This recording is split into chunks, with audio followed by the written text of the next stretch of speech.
স্বয়ংক্রিয় মেশিনে তৈরি হচ্ছে ইট। শুনতে অদ্ভুত মনে হলেও কার্বন নিঃসরণ না করেই পরিবেশ বান্ধব ইট, যা কে ব্রিক নামে পরিচিত, তৈরি করছে স্কটল্যান্ড ইডেনবার্গের প্রতিষ্ঠান কেনোটেক।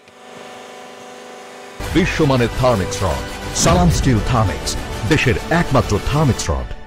মাটি ছাড়াই নির্মাণ সামগ্রীর ধ্বংসাবশেষ ব্যবহার করে এই ইট তৈরির প্রকল্প হাতে নেয় প্রতিষ্ঠানটি।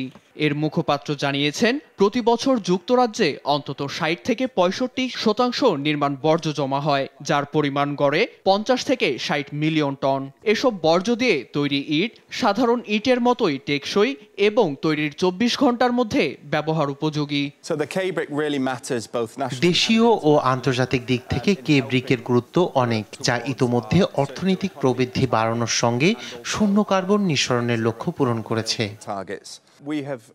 কে ব্রিক তৈরিতে আমরা পরিশোধিত নির্মাণ সামগ্রী ব্যবহার করছি, মূলত বিভিন্ন স্থাপনার ধ্বংসাবশেষ। এসব আমরা নির্মাণাধীন সাইট থেকে সংগ্রহ করি।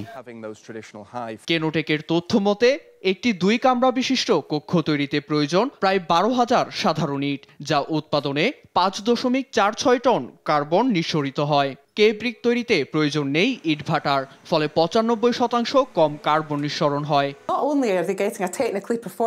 চিরাচরিত ইট তৈরিতে কয়লার মতো অনবায়নযোগ্য জীবাশ্ম জ্বালানি ব্যবহার হচ্ছে যুগের পর যুগ।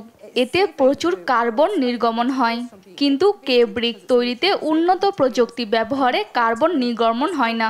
এতে পরিবেশ বিপর্যয় এড়ানো সম্ভব। বর্তমানে ১২ রঙের ইট তৈরি করছে এই প্রতিষ্ঠানটি। এসব নির্মাণ শিল্পে ব্যবহারের অনুমতিও দিয়েছে যুক্তরাষ্ট্র ও যুক্তরাজ্য। ইউরোপেও অনুমোদনের অপেক্ষায় তারা।